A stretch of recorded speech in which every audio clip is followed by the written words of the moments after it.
Nosso próximo estudo vai ser estudar as funções de onda e os níveis de energia. Bom, o que que é isso? Ah, Até então a gente já estudou o princípio da incerteza e o próximo passo dado então no conhecimento foi descrever o comportamento dos elétrons de modo a escrever uma equação matemática que descreva o comportamento desses elétrons no átomo. O nome disso se chamou então função de onda. Primeiro que função quer dizer uma equação matemática, né? Então, na verdade, função de onda é uma função matemática, uma equação matemática, que mostra para a gente qual é o formato, digamos assim, do movimento do elétron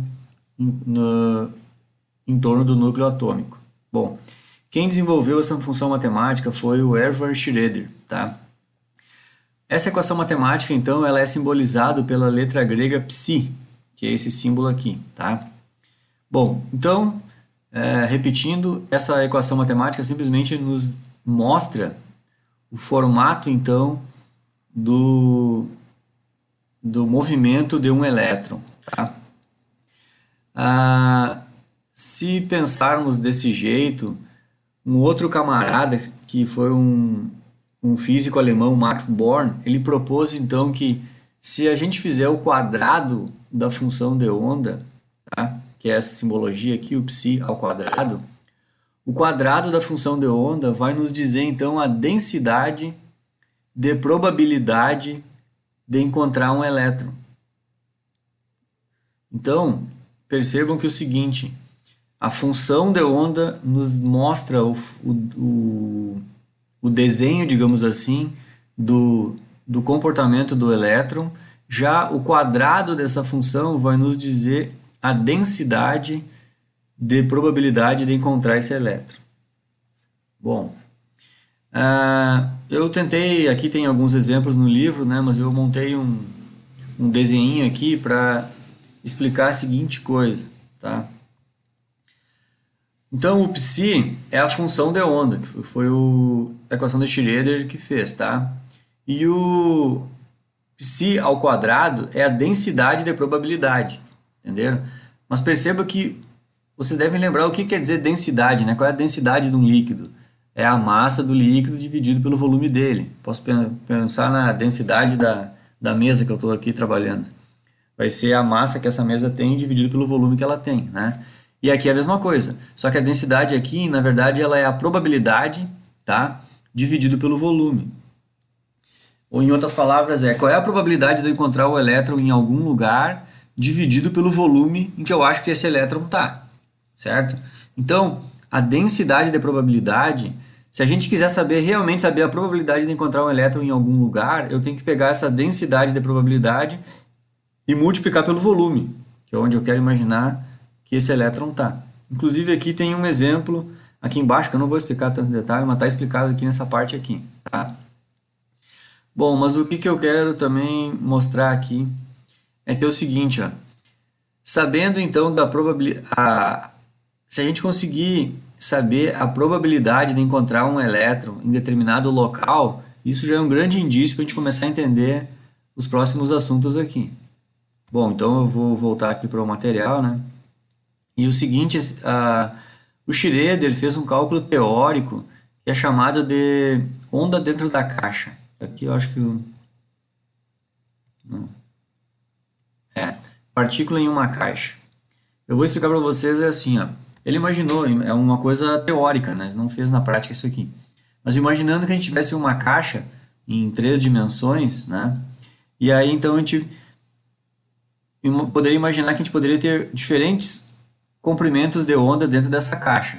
Então, aqui simbolizado pelo número 1, vocês podem perceber que no tamanho aqui da caixa, a onda consegue fazer a metade de um comprimento de onda. Aqui já dá para perceber que essa onda número 2, ela conseguiu ter um máximo e ter um mínimo. Então, como vocês já aprenderam aqui no curso, aqui a gente consegue ter um comprimento de onda. Já a onda 3, ela conseguiu fazer um máximo, um mínimo, aqui no ponto fechou um comprimento de onda, e aqui ela fez só um máximo. Então eu tenho uma onda e meia aqui. Vocês conseguem perceber que aqui eu tenho meia onda, aqui eu tenho uma onda, aqui eu tenho 1,5, aqui eu tenho uma onda, duas ondas, aqui eu tenho uma, 2,5 e aqui eu tenho uma, duas, três ondas, tá? Bom, aí o Schroeder, eu não vou entrar em detalhes, a gente não vai fazer cálculo disso aqui, mas o Schroeder pegou a equação dele e começou a calcular. E depois começou a ver qual a energia que esses elétrons teriam dentro dessa caixa teórica aqui. A equação para calcular a energia desse elétron é essa equaçãozinha aqui, que está o exemplo feito. E aí, fazendo esse cálculo da energia do elétron, ele conseguiu ver, então, que essas energias aqui, elas chegam em... elas se resumem a essa equação matemática aqui, para calcular a energia. De modo que aqui a gente tem a constante de Planck, tá? Que é o H. Aqui o M quer dizer a massa do elétron e o L quer dizer a distância, a largura daquela caixa ali. Então, a massa do elétron vai ser um valor constante, que nós estamos falando do elétron. A distância da caixa, ele inventou um valor teórico lá. E a constante de Planck é uma constante. Na real, a novidade aqui é esse valor de N aqui. Esse valor de N aqui é uma novidade aqui da teoria de Schrödinger. Porque esse valor de N sempre dá valores numéricos específicos. Ou dá 1, ou dá 2. Pode dar meio também, mas no máximo é 1, meio, 1, 2 e assim por diante.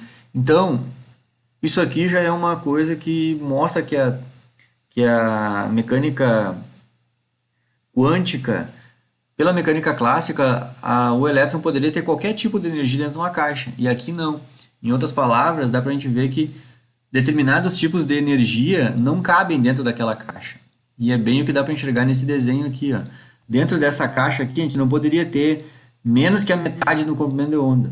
A gente não poderia ter um comprimento de onda mais 0,2, entenderam? Ou cabe meia, ou cabe uma, ou cabe 1,5, ou cabe 2,5, ou cabe 3, e assim por diante, né? Aqui, aliás, tem 2,5, né? Sempre ou meia, ou 1,5, e assim por diante.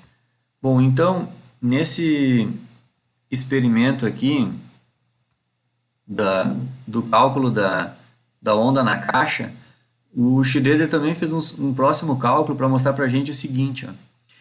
Se a gente pega essa equação matemática aqui e começa a fazer o cálculo para caixas com distância L grande, quanto maior a distância, ou seja, quanto maior o tamanho da caixa, é óbvio que aqueles números quânticos N, 1, 2, esse valor do número quântico aqui, a gente vai ter uma diferença entre os números quânticos muito pequena. Então, diferenças de valores numéricos entre os números quânticos vão ficar pequenas. Se a caixa tiver... aliás, se a largura da caixa for bem menor, a diferença de números quânticos vai ser um valor bem maior. Então, a gente consegue perceber aqui, ó, se a caixa tivesse essa largura, a variação de energia entre os números quânticos seriam esses. E se a caixa for mais estreitinha, a variação de energia entre os números quânticos é maior.